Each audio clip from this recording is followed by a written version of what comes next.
seconds he smashed it. Lohman steps around, bends at goalward, and slots it through. Brilliant from Brisbane. The big chance for McCluggage, and that is 6 unanswered goals in short time here in the first quarter for the Lions. Forward.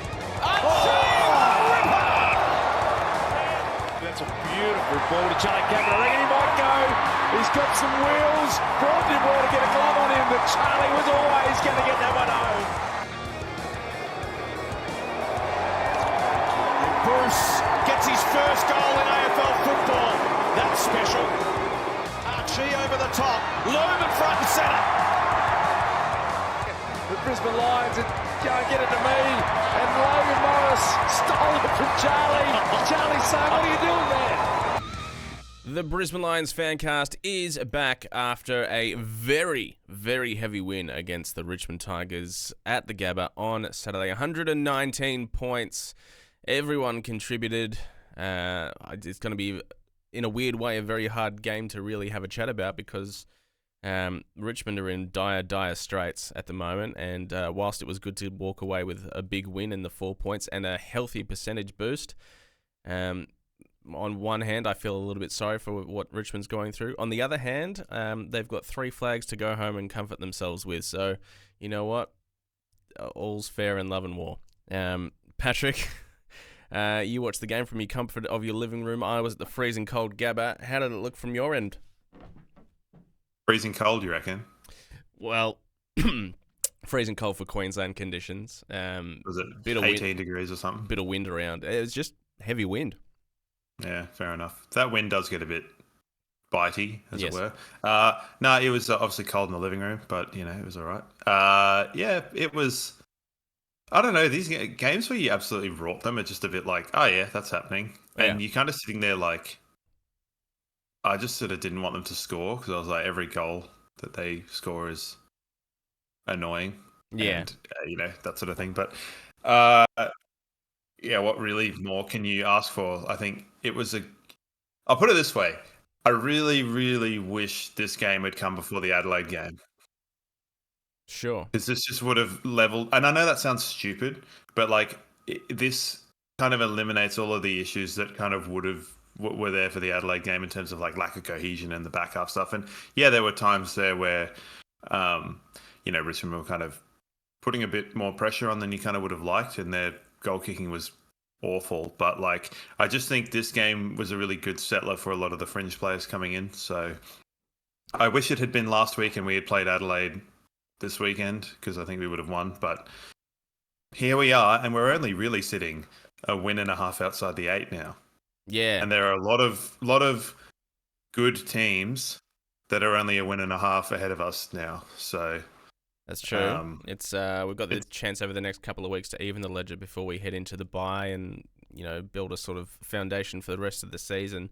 It was one of those games where you're really just looking for the cherry on top of what was already a pretty complete game. It's sort of like, all right, well, let's just, keep the foot down is a big thing that the Lions haven't been able to do over the last few years. We, generally will drop off for big periods of time and not necessarily let them back into it, but drop our bundle for, good periods of time. Well, there was a few moments where we dropped off the pressure a little bit, but it didn't seem to last any more than sort of 5 minutes before we kicked ahead again.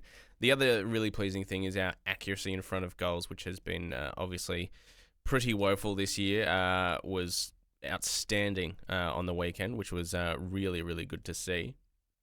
Kai 5 goals, Charlie 5 goals, Lomo kicked another couple, Rayner kicked 3, which made his game look a little bit better than it really was, I think.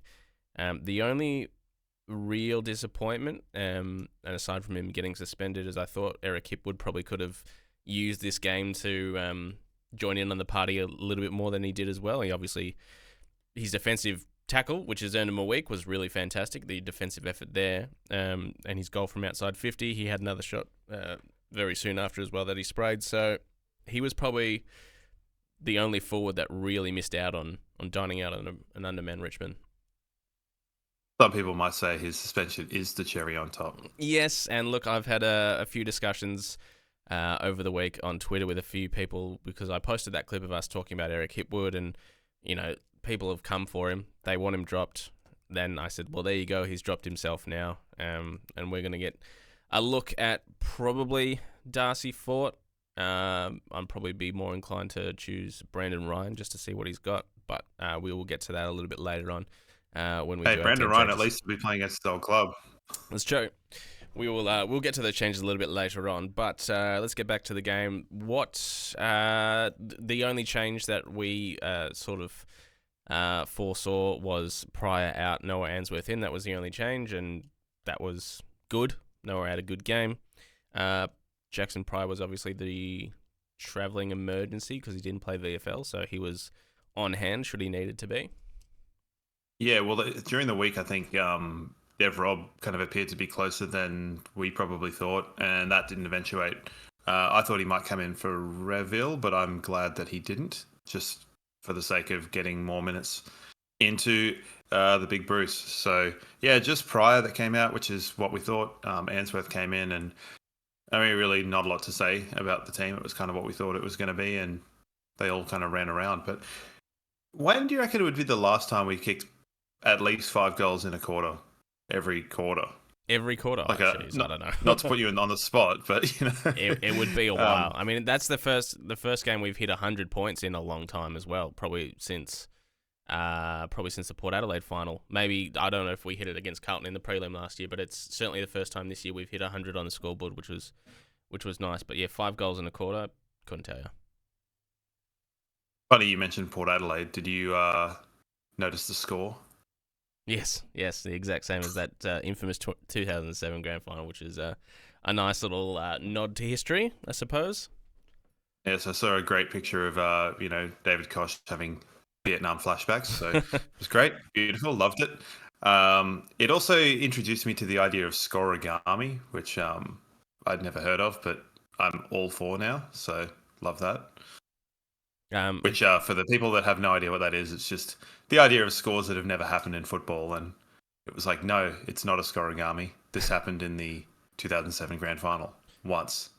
I mean, all in all, it was a great week for Queensland football with the Gold Coast hitting 164 points on the board as well. So, for another weird little stat for you, that is the highest score from any two interstate teams in a combined round of football for any two combined teams. So, West Coast and Fremantle haven't scored that heavily in the round together. Neither is Port Adelaide. So, yay for us in that respect. And good on the Gold Coast with a big win against the Cats on Thursday. So, things looking up for Queensland footy. Yeah, Gold Coast absolutely unbeatable in Darwin. Yes.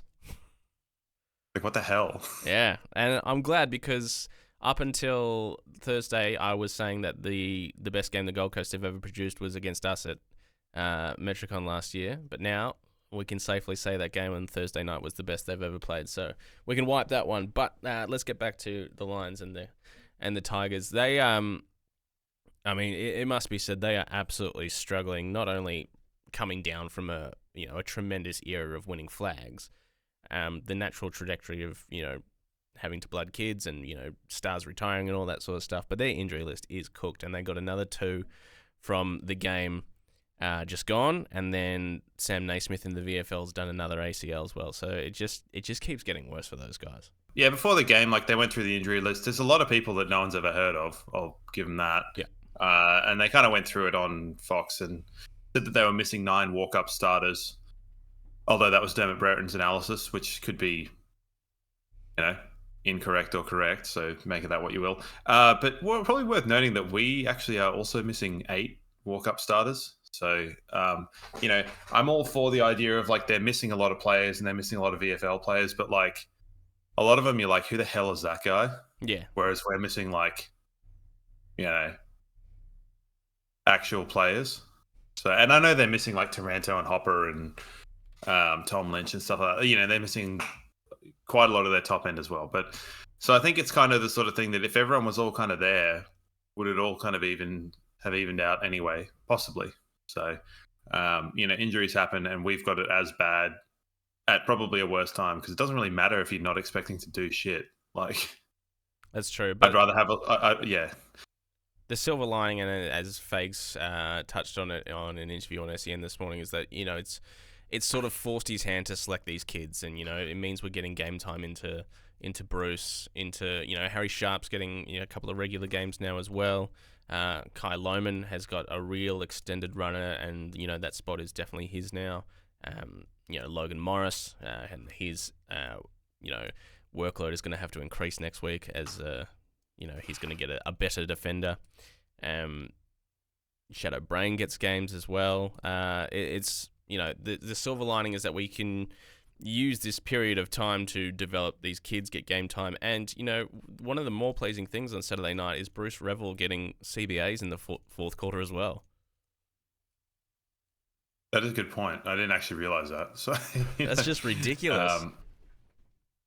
I mean, I'm all for it, and I've said, and I said at the beginning of the year, like I would be more happy with us rotating it. And last week, I think I sort of said the idea of you're kind of increasing the value of these players if you're playing them. They're not.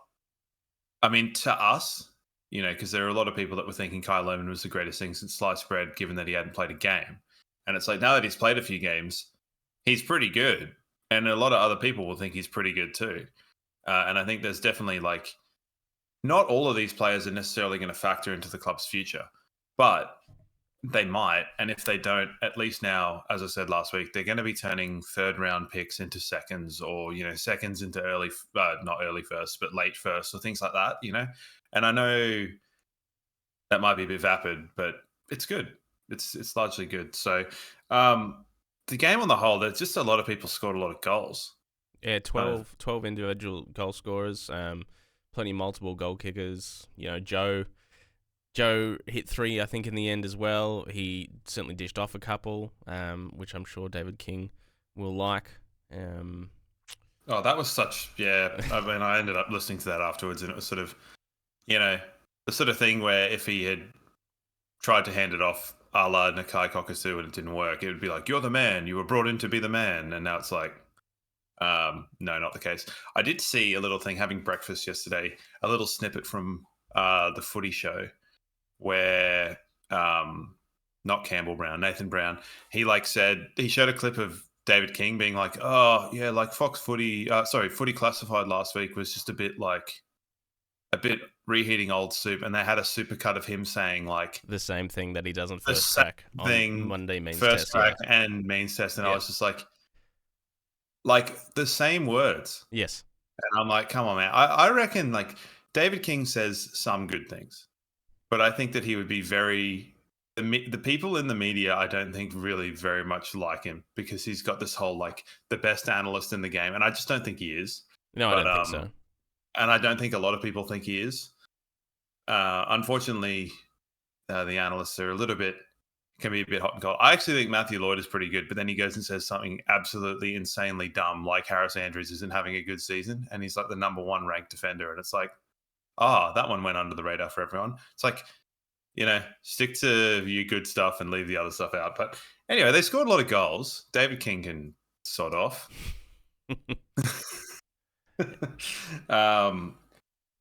Funnily enough, Charlie Cameron, 5 goals, none of them set shots. I know. And they didn't, because he didn't have any set shots, they didn't get the opportunity to put up the graphic of what his score from set shots were, because I was like, can't wait to see it. Because they had Danaher's and they had everyone, and I was just like, nah, didn't have it. And what? He could have had one in I think, was it the last quarter? Him and Logan Morris basically marked the same ball before. No. So Charlie Cameron completely missed the mark. Yeah, okay. He if Logan Morris wasn't there, that goes straight through his hands.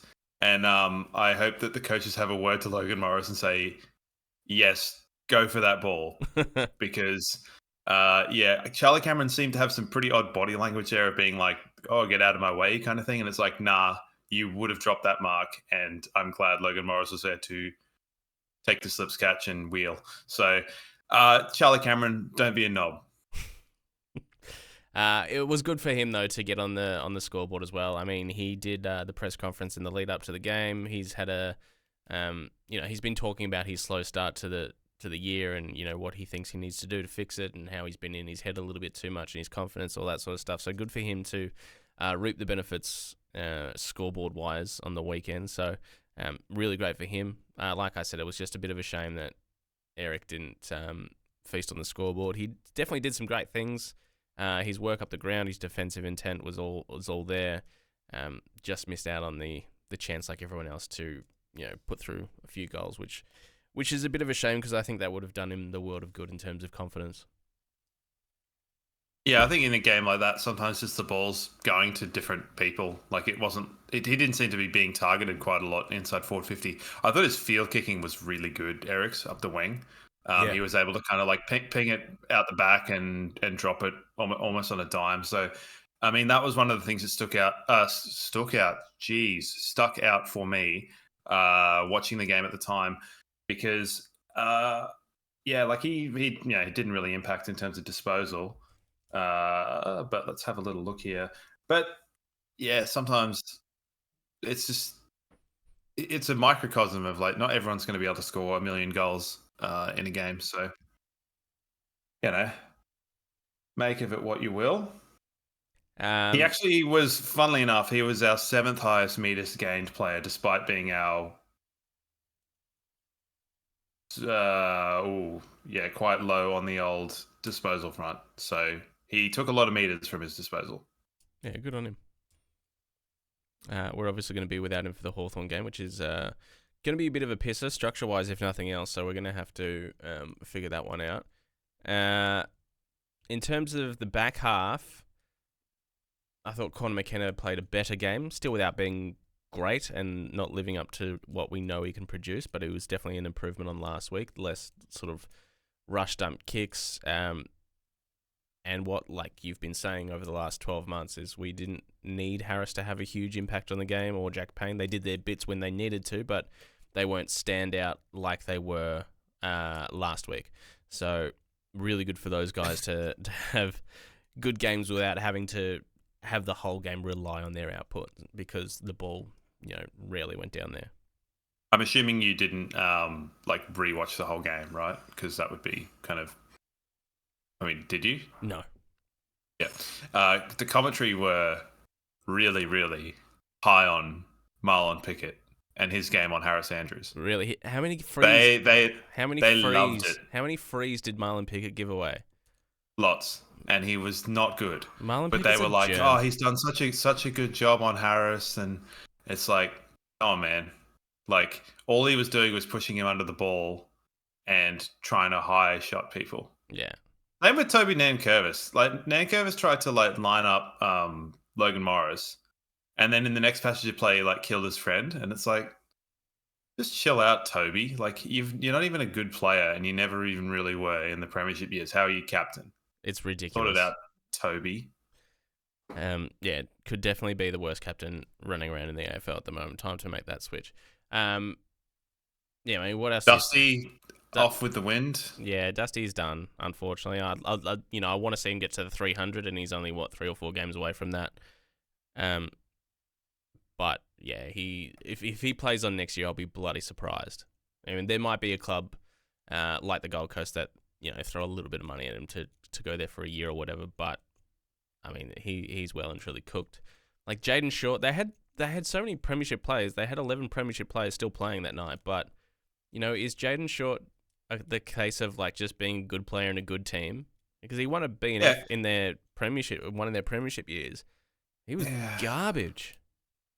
I mean, this is kind of the old thing, and I know you're not a big fan, but I know you don't have the same level of kind of meme quality as Tim Notting. But it's the difference between when the premiership stars all go, and I know you just said Jaden Short won a B&F, but when you're left with Tim Notting being your senior player, it's your team's probably not ticking.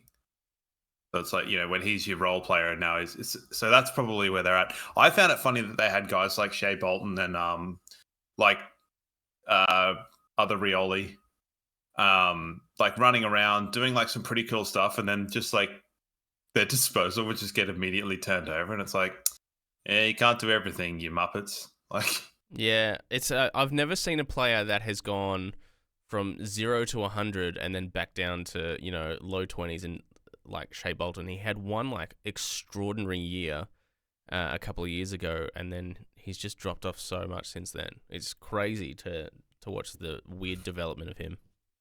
Well, I think it's kind of, there's an element as well with him. Like, he's obviously got talent. I think he's got a lot of like brain issues. He makes poor decisions.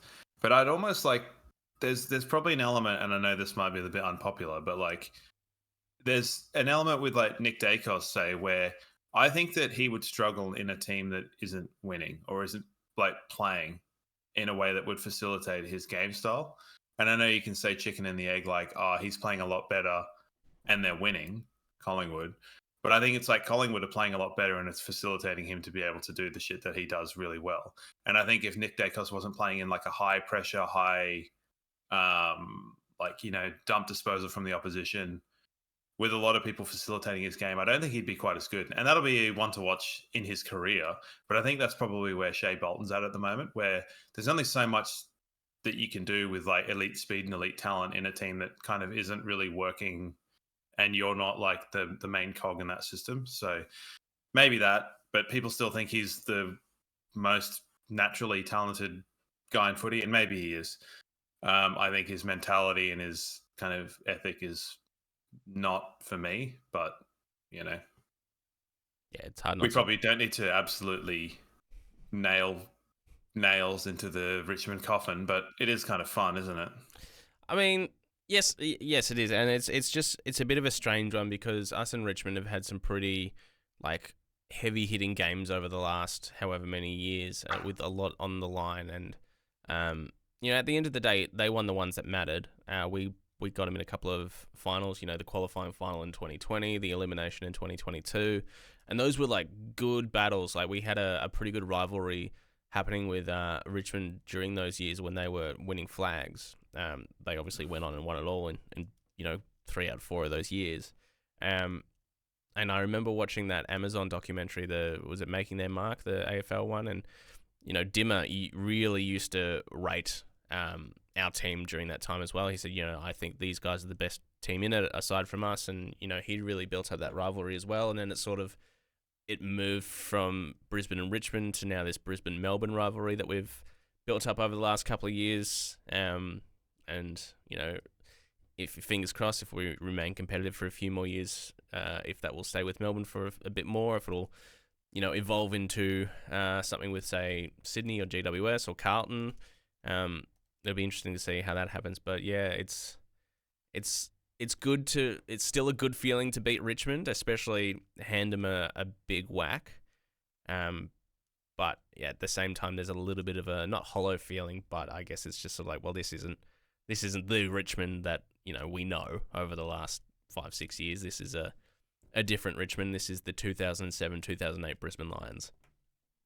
Yeah, and I feel kind of bad for Adam Uze to a degree because I think he's just like collateral damage and all this. I said last week, but it's like, you know, Damien Hardwick absolutely sold this club up the river last year. You know, Taranto and Hopper are fine. They're not there, obviously, but like, you're not, I don't know. Let's not go into it. I was very strong about Damien Hardwick leaving at the time. Yeah. And I think that those comments that I had made at the time have aged like a fine wine comparative to some of the other people that were saying, oh, he's done a good job and he tried his best. It's like, nah, he screwed you over and he wanted what he wanted. I mean, it's hard to tell, like, whether he generally thought, you know, they were still contending, and, you know, they still made finals in 2022. They weren't going to do any damage, just a bit like us. We made it through to a prelim, but, you know, it just gives you that little bit more respect for the Geelongs and Sydneys that can just keep staying up there. You know, Richmond have gone they keep comparing it to the Brisbane and Hawthorn models of, yeah, go in, win the flags, and then dip out, which is exactly what they've done. We know exactly how that feels. They're doing it now, whereas, you know, Geelong, Sydney, they just stay up there and up there and up there, and it's crazy. So, you know, whether, you know, Brendan Gale and Damien Hardwick and Neil Balmer all wanted that for Richmond and tried to do that by getting Taranto and a Hopper in and thinking that was going to be enough, and, you know, a few little other bits and pieces here, but you still got to be able to draft along the way and attract good, you know, trade targets and free agency targets and stuff. It hasn't happened for them. But I think it's a little bit like, it's a bit unfair to kind of lump Brisbane in with the Hawthorn, that kind of model, because it was it wasn't necessarily, it was a strategy for us. We just had a lot of players that were all the same age following the merge that all dropped off at more or less the same time. Yeah. So we lost all of our top end talent. I don't think it was necessarily we were like, yeah, we're going to go and then everyone's going to die. No, I don't think anyone plans for that. I think everyone. No, but I mean, you kind of can though, because I don't think people would have expected Nigel Lappin to play basically 10 games in his last sort of 3 or 4 years. But and I'm not saying he's the only one, but we also got caught up in the whole, the expansion clubs just taking all draft picks and stuff like that. So maybe that's what they're talking about. But Sydney kind of always were there. Geelong, yeah, I guess, yeah. I guess. I don't know. I just feel like it was the style at the time. We just never came up because we just didn't have a good list, really, at any point since then. So and obviously a harder club to attract people to go interstate to a non-footy state if you want to be competitive when we're not winning games as well. So it's a tougher situation in that. I thought Richmond would have definitely a bigger enticement package. Come to Richmond, look at, the success we've had over the last however many years, but it's going to be difficult for them. Same with Hawthorn. And, Hawthorn, they got people like Chad Wingard in and Jarman Impey and a few little other players. And they probably thought, yeah, Hawthorn, look how well they've been going. You can't wait to be part of this successful club. And it won't be long before they're back up there again, but it's certainly not happening at the moment. And we're going to come up against them next week and a little bit worried. So...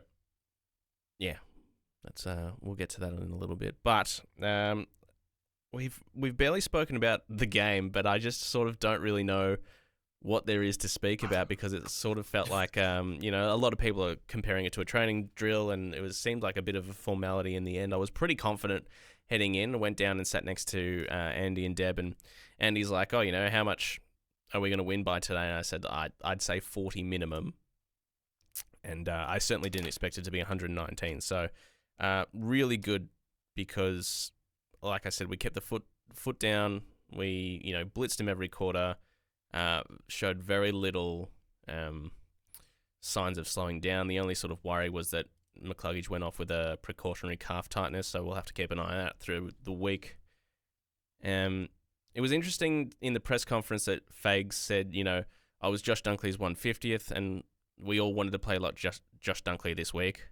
It's ultimate team man and blah blah blah. It's like, well, if he's all those things, why don't you want to play with him every week, not just this week? That would be good because if it's yielding 119 point wins, maybe try and do that most weeks. I would agree, and also the cynic in me would say it's good that it was a training drill because they barely trained, so have that. Oh god, no, yeah, good to get the win. It's amazing. Dunkley's only played 150 games because he strikes me as quite a durable player. He had a fair amount of injuries early on at the Dogs. Okay, yeah, because I know he played in the Premiership. Yep. As maybe a first year or something like that, but because he's played, is that fewer games than McCluggage? I think so. Yeah, weird. Well, that's good. Good for longevity. But yeah, I think just generally the team played pretty well all over the place.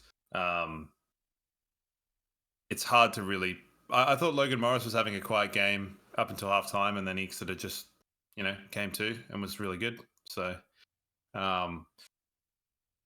yeah, top marks. Good stuff, everybody. Yeah, the few... and you spoke about this off-air as potentially what should be the goal of the year is that nice little bit of team play with Harry Sharp just sprinting up the wing, just dodging. I think it was about 3 or 4 Richmond players in the end, taking a few bounces. I like that he took on the apparent physical freak and better athlete than Alex Rance and the second coming of Jesus, Noah Bolter, and was just like, "Nah, I'm having you." Bounce and sat him down. Loved it. Yep. Lace out kick to Bruce ended up in was a Kai Lohman goal that it ended up in. Yeah, where he abided by the snap zones for that one, so that was good. Didn't like the first one. Yes, yeah, very much not a fan. And I was having a chat to the people that sit on the other side of me. We both were not a big fan of Kai hitting the snap on the left, 10 meters out, almost directly in front I mean, it went through, so you can't really complain too much about it. But at the same time, it's like, come on, man. If I'm going to be critical of Harry Mackay for doing that, then I'm going to be critical of Kai Lohmann for doing that. It did not abide by the snap zones. It did not. So, no good. But he did kick 5 goals, so fair enough. He's and a couple of good snaps from the snap zones. Yes, yeah, big time. The one immediately after was definitely well within snap zone limitations. So, and he bloody loved that goal, didn't he? He's quickly turning into a Tom Papley, that little fella Owies from Carlton in terms of over celebratory. Don't put Owies in this. I fucking hate Owies. Yeah, and I'm not a big fan of him and Papley, the way they carry on, like every goal is the last goal in a grand final, but Kai Lohmann's slotting into that sort of category as well, but good on him. He brings energy to the team, so it's what we need. Yeah. Would you like to do some votes? I'd love to do some votes for hopperonbrewertours.com.au. Book yourself a half or a full day tour right now online and visit some of the best breweries across Gold Coast and Brisbane. All right, for me, Lachie Neale gets the 3, Zorko gets the 2, and I'm going to give the little over-celebrated Kai Lohmann the 1 because 5 goals, that was really his coming-of-age game. Thought Neale was back to his best. Especially that first half, he was just about everywhere, and his kicking was really noticeably, really, really good on the weekend. Granted, he seemed to have a lot of time and space to deliver those kicks, but his efficiency by foot has been one of his weaker points across his career. But I thought it was right up there on the weekend, and Zorko would have to be leading the best and fairest at this stage of the year. You'd have to think he's 35, but at this stage might be playing on next year with the way he's going about it. That move to half back has been a good one, you would have to say. Yeah, I think it's probably it's yielding fewer defensive frailties, I think, now that they're kind of locked into something a little bit more, so that's good. I've kind of gone not different. I went for Kyle Lohmann with the 3 because, 5 goals, 1, efficient, whatever. I love that. It's good. I went Neale the 2. It was a bit weird watching on TV. It seemed like Dunkley was pretty impactful, but I think Lachie just having like 700 goal assists, and I think he had a pretty good game. So Kai 2, Lachie 1, and I'm going Harry Sharp 1 just for that run. Yeah, and Moddy produced one a little bit later on in the game as well that was almost rivaled it. So I know I thought of you as soon as those 2 ones happened. I was like, oh, Patrick's going to be all about this one. The running bounces, fantastic. Hell, I'm pretty sure we saw Lachie Neale take a bounce. Yeah. And when does that happen? Yeah. Now that'll be a point of contention within the wider AFL, but yes, those are the votes. How about just quickly Bruce's first goal? Just tapped it from 50 and it went through post height. Yeah, straight through. Brilliant. Loved it. It was funny because obviously he put that through, and then you could sort of like feel the crowd waiting around to hear what his goal song was going to be, and it was not like immediately recognizable. So that was a bit of a pisser. You just hope for something a little bit more iconic. I know you basically turned my ears off. Yep. So I got to say though, I wanted to bring the cornrows back. Yeah. Like I think they look cool. It must take a serious amount of work, I would imagine. Yeah, well, put the work in. You're not in the VFL anymore, man. Haven't you seen like Isaac Quaynor and Frederick? They all just look really sharp. Anyway, let's move on. I don't want to talk about hair, so fair enough. Well, we have got a few questions this week. I mean, the last couple of weeks we haven't really had time to sort of facilitate questions because we've had the sort of last game on a Sunday, the early Monday morning recording. So, thanks to Crisp Communications, crispcoms.co, who are giving you your free Brisbane Lions Fancast stickers. Don't worry about that. BrisbaneLionsFancast.com if you want to check that out and get yourself a sticker, or if you need any sort of marketing for your business, Crisp Communications will bloody get you sorted, whether it's digital marketing or you've got your own podcast. Hit up the Abby and the team at Chris Comms to get you sorted. All right, questions. Ross, finally, a 4-quarter game. Lovely. Do you think they are back? As injured return after the bye, who do you think will drop out? Is the first goal now just to make the 8 and we go from there? So there's a few questions wrapped into one there. So let's break it down there. Do you think we are back is, I guess, the big question. I mean, what do they say? Form is temporary, class is permanent, or something along those lines. Yep. We've got a lot of unproven fellas, but I mean, I think there's an element where we probably need to manage our expectations generally for the season, but it doesn't mean like the way some of the other teams are going. And I said last week, I said every team has basically been terrible at some point in time, and I said with the exception of Sydney. Wow. I did not remember that Sydney got beaten by Richmond. Every week that goes by and Sydney just assert their dominance and Richmond just fall further into the mire, it makes that game look like such an anomaly. It's crazy to think that happened. Yeah, like I think it's funny because if you look at it, like we're one of the kind of, if you look at the last 3 weeks, we're one of the quote unquote form teams of the competition. So it's like pretty weird.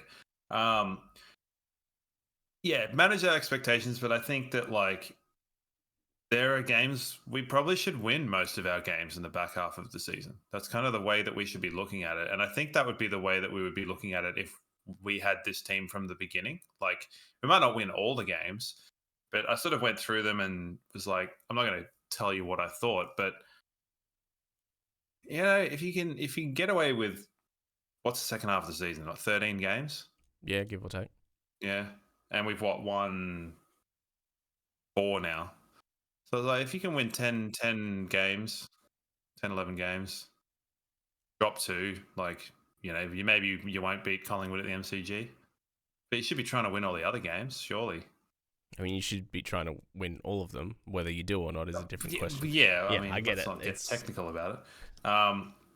So I do think that, yeah, there's probably an element of like, we're trying to get into the 8, but with the breakaway team, like, it's there in terms of they're all beating each other and they're all taking points off each other. And because we've got a hard draw, we're playing a lot of these teams. So there will be a lot of 8-pointers happening again and again and again.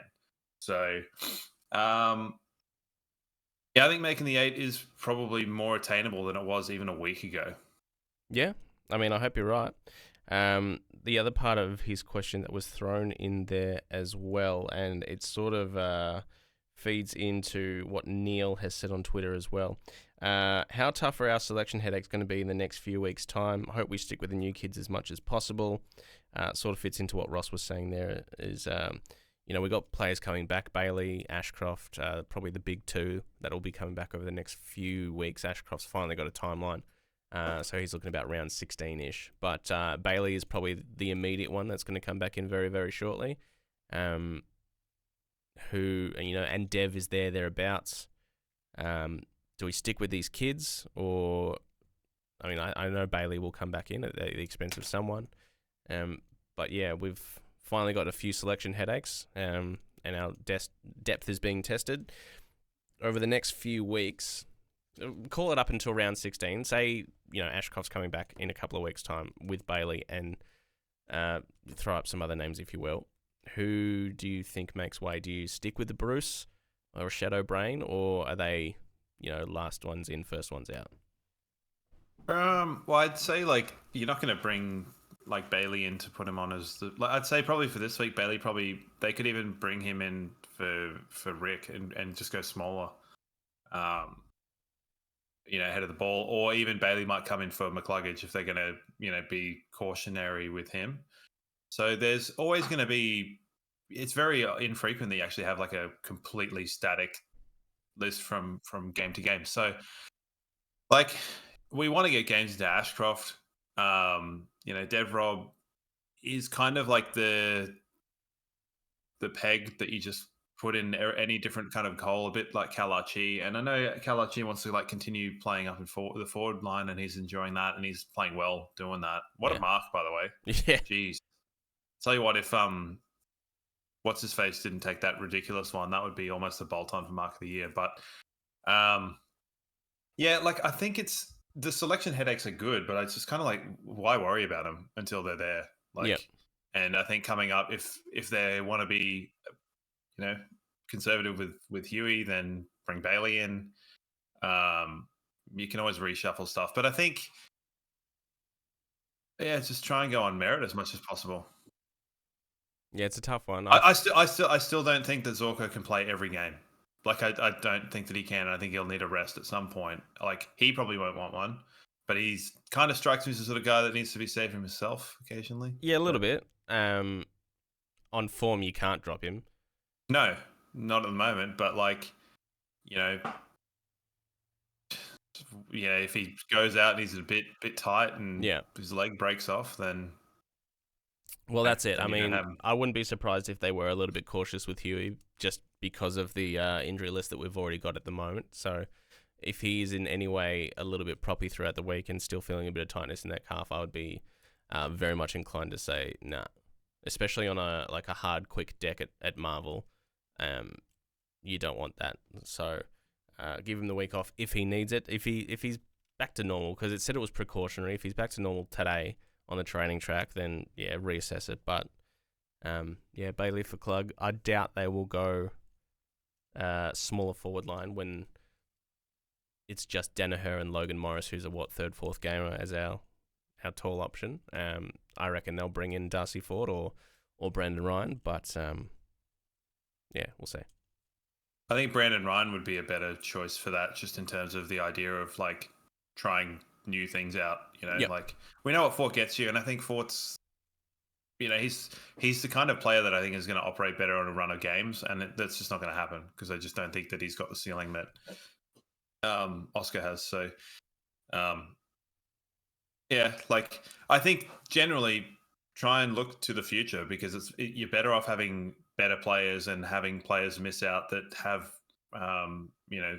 there's not an amount of drop off. Like I think we remember talking last year where we were finding that our drop off from the 22 to even the 23 with our sub was massive, and that was that caused us a few issues because we were not really getting a lot out of the sub. And if we had kind of one player or something missing, there was a big difference. If Dunkley missed, then it'd be like, if one of the defenders missed, if it was, Jack Payne or something. At the time, we were like, oh no, Darcy Gardner's come back in. Now we don't have that to deal with. So, I think it'll do well for us to have, the fringe players being more reliable. So I'd kind of try and stick with them, but go on merit. Yep. And, we want to see Ashcroft playing. Well, this next question from Ed may be a little bit more difficult for you to answer if that's the case, because we're looking well into the future here. Is it a quadratic equation? Because I got that in bags, maybe. No, Ed's looking forward to 2025 and I guess the general round one lineup because, a few Lions fans like myself have looked ahead to 2025 and I guess some of the prospects, Coleman comes in, Duday comes in, 2 Ashcrofts will be there. So, long term, who's in, who's out sort of thing. And it's hard to... Long term? Yeah, it's hard. Is it like what's the round one lineup going to look like, or...? I suppose so, in a very basic way. He's just, I think, the idea that the rookie, these kids that we're playing at the moment, the Bruces, the Shadow Brains, the Sharps, the Loman, all these players are playing really well, good AFL level footy. Are they staying around? Are they bolt-ons for first 22s? Or do they make way immediately for Levi Ashcroft when Duday comes back in, Coleman, all that sort of stuff? I don't think they're not bolt-on 20. They are at the moment, but I don't think they were anyway. And just because you play 3 good games doesn't mean that you're going to be a starter going forward. And you need that squad depth, and that's kind of what I've been saying. I know that Will Ashcroft came in and played from round 1 in the middle. I don't know that Levi will do that. You could see him, play across half back, and it could be the sort of thing where we might see him do what Harry Sheasel or Nick Dacos did in terms of start across half back, have Wilmot and Kadeem Coleman. I think in terms of players that would be bolt-on starters is kind of funny going back to your original first podcast where you were skeptical of McKenna being in the team from the off. I think he probably might be one that would come out. I could see Duday coming in for Frog, but at the same time with ACLs like that, like you need people there to pick up the slack in case something goes awry, like it did with Duday, or if they're just not quite ready, or there's a bit of soreness and that sort of thing. So I can see Harry Sharp sticking around and being like a staple on the wing. Yep. Particularly with Jared Berry playing a little bit more inside. I've really enjoyed that. Wasn't that good to see over the weekend? The last 2 weeks, he's had a lot of inside mid minutes, and that's been really good. Yeah, he was a bit quieter, I think, or less impactful, but not the sort of game you look at. I mean, he kicked one out on the full, so everyone's going to look at that one. Brilliant. But yeah, like I just think in terms of the list on the whole for round one next year, I could try and do it, but then at the same time, like, Gardner and Link McCarthy aren't going to be there for round one. No. So, and Link McCarthy would be a bolt-on starter, at least for the next year. But he's probably one that's aging out. Same with Neil. Neil's probably one that's aging out. So, like, when Neil ages out, is that when Levi comes in? Or does Ashcroft take the mantle of that kind of heavy inside player? There's a lot of hypotheticals. Zorko, I've said it the last 3 years where I don't see him in our best 22, and look at where he is now. Yeah. And I think it's probably like a circumstantial thing, because I think if Kadeem Coleman's there, he's probably not having the impact that he is. So it's like, what's going on here? Like, so a fun question, but ultimately pointless. But I think I answered it as best as I could there. I think, I guess just with the way the team started and with the injuries on top of that, it's sort of, there was definitely an era of doom and gloom floating around. But I think everyone's a little bit buoyant with how the kids have stepped in and performed, like that we've been able to test our depth, and the depth has been performing at AFL level. And, we've, for the first time in a few years, had a good look at some real kids in the team, because it's been a fairly settled lineup for quite a while, and we've been pretty good injury-wise. So we've run out of luck on that respect, but it hasn't been as, I guess, detrimental as I guess a lot of people thought, and I thought it too. I just didn't think we would be able to, with the way we're performing, and then to add injuries on top, I didn't think we'd be able to handle it. But the guys that have come in have been really good, albeit a little bit light in terms of their fitness. They've been impacting, they've been contributing and adhering to structures and affecting the scoreboard as well. If you're Logan Morris and now Bruce as well. So, yeah. I think in terms of that, is like, it's really important, and I know that it's a hard. Sometimes it is something that's forgotten, particularly with Darcy Wilmot, that he was basically a first-year player last year. Yeah. So, and we had Ashcroft and Fletcher, so that's 3. That's quite a lot for a premiership tilt team. It's just, I think that they've come across so assured, and then Ashcroft obviously came out of the side, so particularly when Fletcher was kind of hitting his straps. So if you couple those 3 and you go, well, Lohman's probably going to be around, and then you go, okay, Logan Morris is pretty good, and then you're like, well, Harry Sharp's starting to play a lot better footy.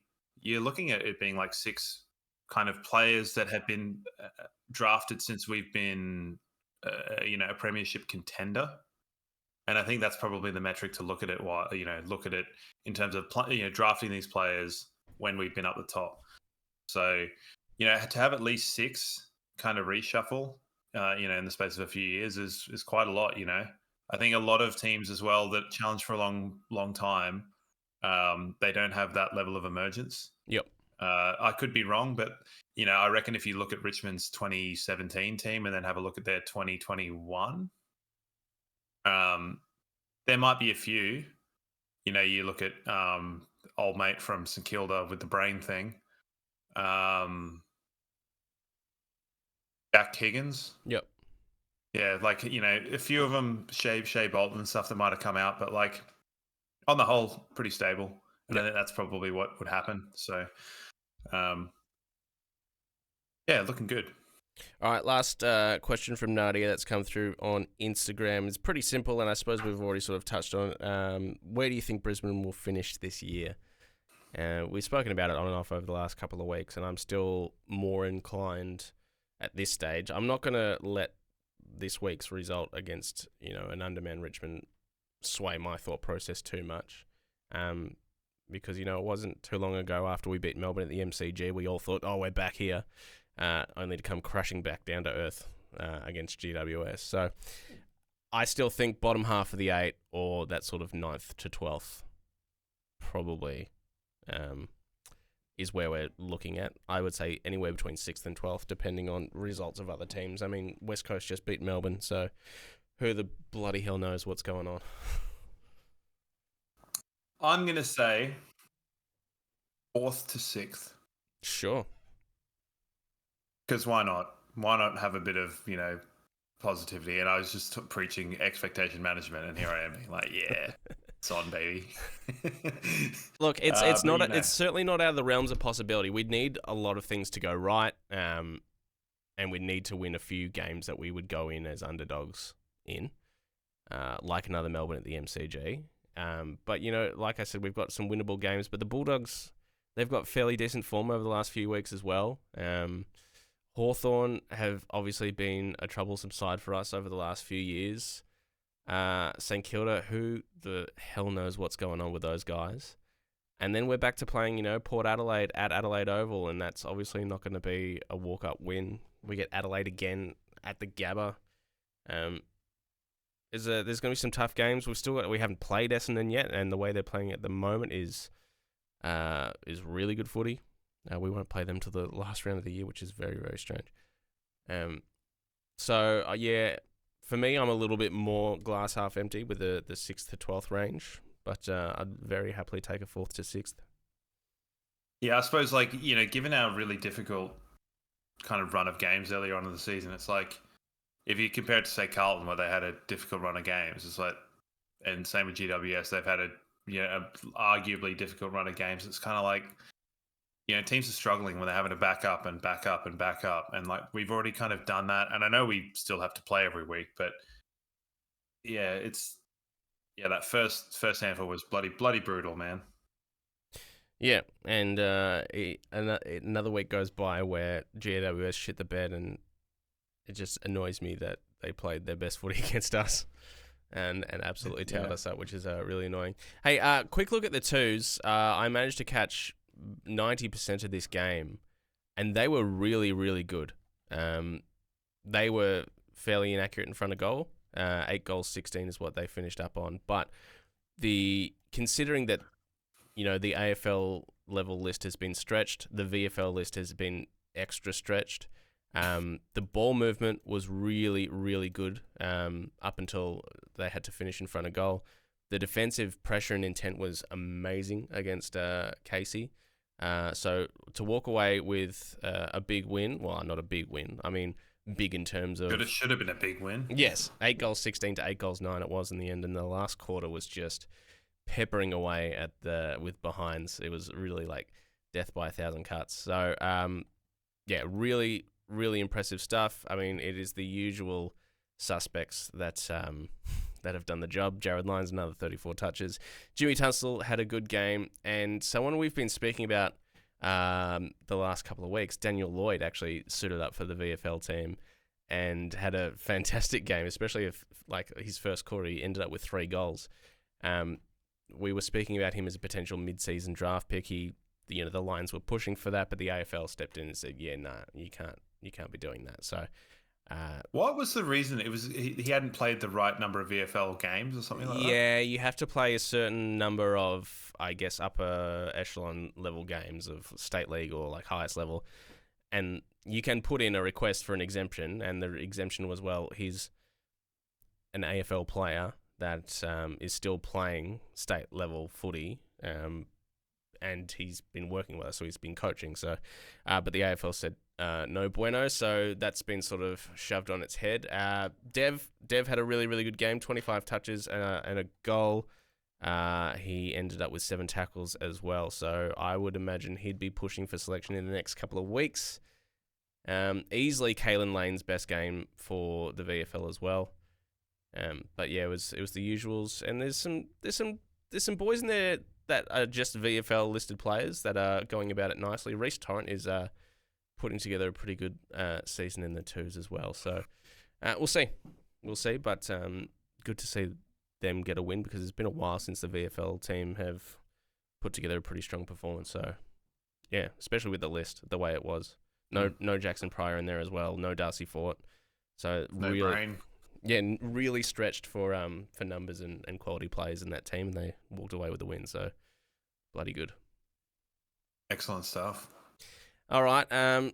Changes you're making in the game against Hawthorn. We've sort of touched on this a little bit throughout the show, but I would imagine obviously Eric comes out, Bailey comes in.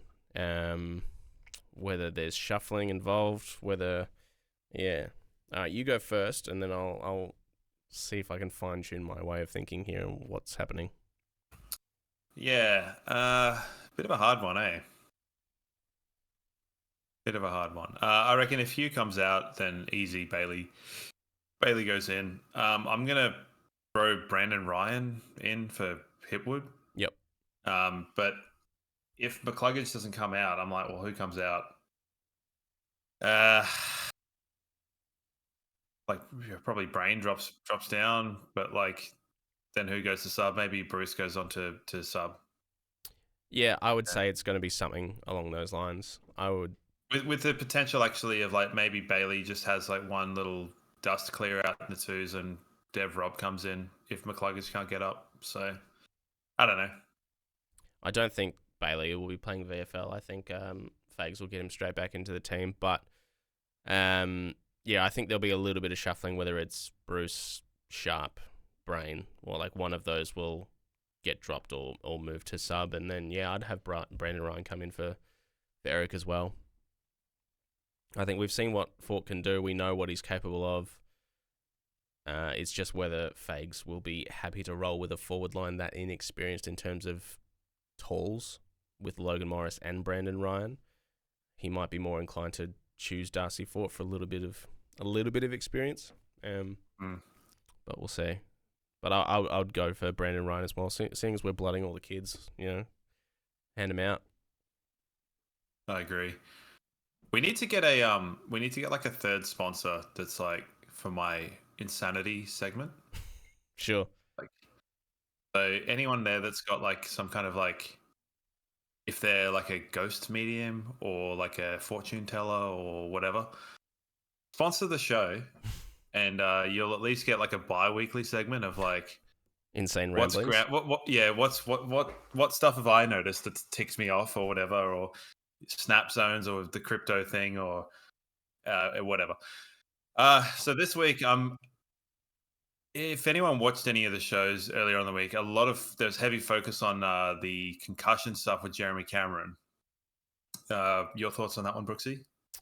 I think if you're going to fine Port Adelaide $100,000 for doing basically the exact same thing, then you either need to refund that money to Port Adelaide or hand the same fine to Geelong. Beautiful. So I was under the impression that if someone was being thought of as potentially being concussed, they had to come off the field for a mandatory amount of time. We saw that with short fella for GWS in the prelim last year. That's right, yeah. Daniel.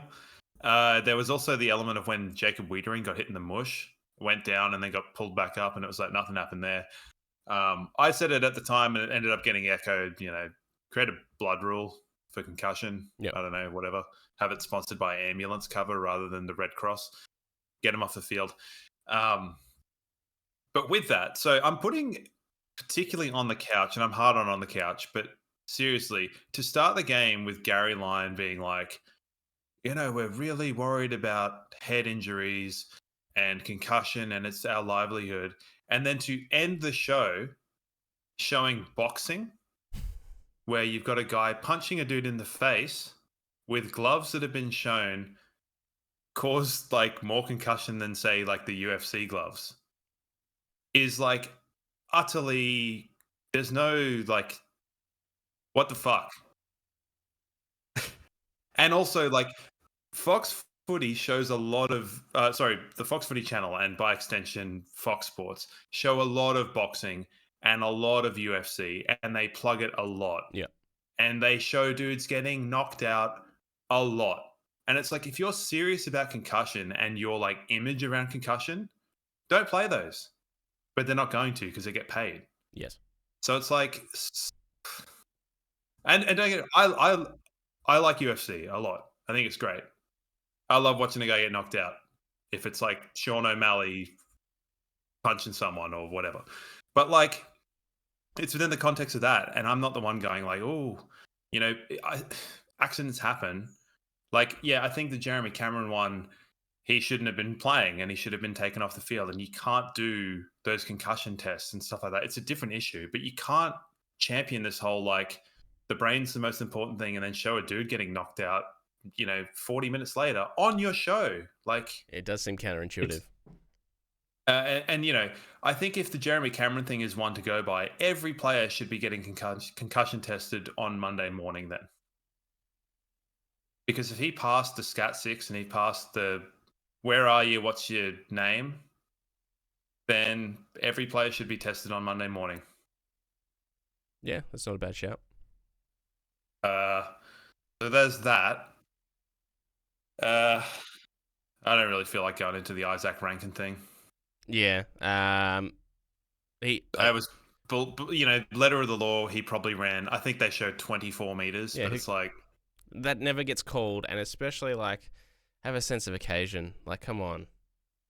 Well, the sense of occasion that it was Adelaide that got stooged... Again. Against Sydney. It was also... They got stooged against Collingwood twice last year. So it's like, they're not doing any favours. Yeah. But yeah, what do you do? Yeah. Plus, for everyone that's wondering, the bands of grass are 9 meters. They're not 12.5. They're 9 meters. All right. Well, insane rambling's done for another week. We're done. We got a game against Hawthorn this week, who must be said they absolutely bottled it against Port Adelaide, with a game that was very, very, very, very hard to lose. They found a way to do that. But as I mentioned before, they have had our number over the last few years and managed to get us the last however many times we've played them. Is a weird one, because when we were, in air quotes here, bad, Hawthorn was the one team we seemed to be able to beat in Fagan's early years. And then as soon as we... You're still in quotes from me, man. And then as soon as we, top 4 team, it's like, oh, well, Hawthorn's the team that can beat us now. It's a strange one. There was the infamous round 1 game at the empty MCG. Then that rubbish game down at Tasmania where I think it was Matt Hill's first game calling. And I must be one of the few people that don't like listening to Matt Hill call football, because I just feel like I've been left in the TAB by my dad at 6 years old. And yeah, they've just managed to beat. They walloped us last year at the MCG as well. So I'm worried about this game, if I'm honest, because Hawthorn are not a bad team. The results will show that, yes, they're a bottom 4 team, but they've pushed good teams this year. They've been flattened by teams, but especially on the weekend against Port Adelaide at Adelaide Oval, they did basically everything right. Yes, they're a team. I think they got some good players. They got some people that I quite like in their team. Guys like Josh Weddle, I like him. Yep. Will Day's back playing good footy. Sicily will probably come back into the team this week as well. Well, speaking of people that I like, are you out of your mind? James Sicily. The only thing he did that was anyway funny was that kick on that dude in round 1. But let's not talk about it. Guy Newcomb has had Lockie Neal in his pocket for about 2 years. Yep. So, look, I think generally Lloyd Meek apparently is a good player. Bit of a weird name. Lloyd Meek. Yep. Meek by name. Hopefully Meek by nature coming into this game. Yeah, there we go. Look, apparently Aaron Phillips is playing for them. No, but I think possibly by law of averages we should win. We should. So I'm going by that. I've brought out the quadratic equation reference, so now I'm going to bring out the law of averages. My mathematical brain is singing. It's we're playing at Marvel, which is a bit of a strange one. Obviously, some MCG exposure would have been great. But we play Marvel pretty well, and it's the first time we've played Hawthorn at Marvel in a while. We either usually play them at the G or Tasmania, and very rarely we play them up here. So Marvel is a bit of a out of the box one, but sure. It's also the first time we played Marvel this season. Yeah, right. And we got a few of them on the way. We got the Bulldogs. We've got, I think, 2 of them. Yeah, 2. Yeah. But so we tend to play Marvel pretty well. So yeah, I think we will win. Okay, well, I'll take it. In terms of memorable games between Lions and the Hawks, have you got anyone that springs to mind? I kind of feel like you can't really go past that Matty Eagles game. Sure. The inside out banana. How good. I mean, that was so funny because I think we were maybe zipping 8? Yep. Zipping 9, something like that. Yeah. And it was like the best team without a win in football history. Yep. And then we came up against Hawthorn, and it was Hodgie's first game against Hawthorn. That's right. And yeah, we played them off the park. It was good. If you want to catch some funny highlights of that one, look up the Aussie Man highlights. Is that the one where Hawthorn were wearing that disgusting brown and pink jumper? No. That was later on in the season where we played them, I think, at UTAS. Yeah, that's right. And that's where Rayner got 3 votes and That's kind of right. had a bit of a breakout game. Yeah, that's right. Yeah. Which that would have been another one because that was also pretty good. But aside from that, games against Hawthorn. There hasn't been the one where Jonathan Brown took that mark Yeah. that I talk about every 3 weeks on this podcast. That's probably the one I was going to refer back to. And not even that it was a memorable game. It was just it had it had Mark of the Year in it. So it's the only thing to Mark sort of of the century. So Gary Moorcroft can go. Nah, that was pretty good. I will be amazed if I see a better mark in my lifetime than Gary Moorcroft. Jamie Elliott on Anzac Day is pretty close, and I think just the occasion of Anzac Day sort of builds up that a little bit more. But yeah, anyway, there hasn't been too many like screaming matches between the two, has there?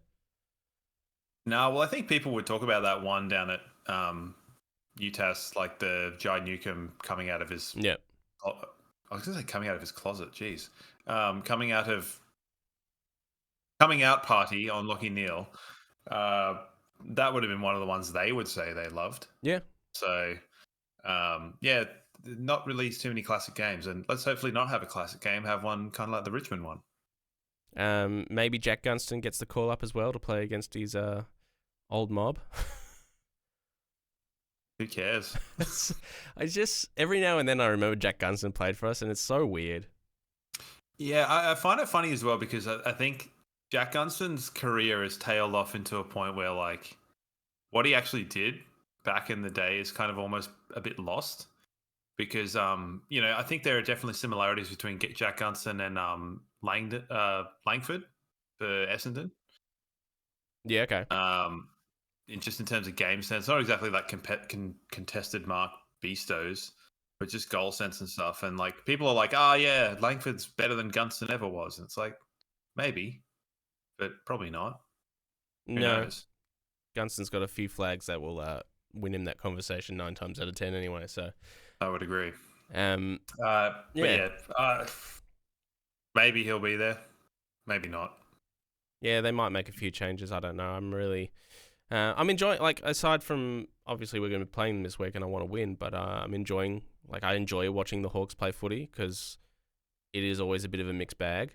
But I generally like Sam Mitchell, the coach, and I really like Sam Mitchell, the player. I like Sam Mitchell, the coach. So to see what he's doing with that list, which isn't, it's not littered with top 10 picks or anything like other clubs. I think he's doing a pretty good job with them, and he's pushing. They pushed Collingwood, they pushed Port Adelaide last week. There's been a few others here and there. So hopefully we can wheel out another full team, full quarter performance like we did on the weekend. I would really like to see that.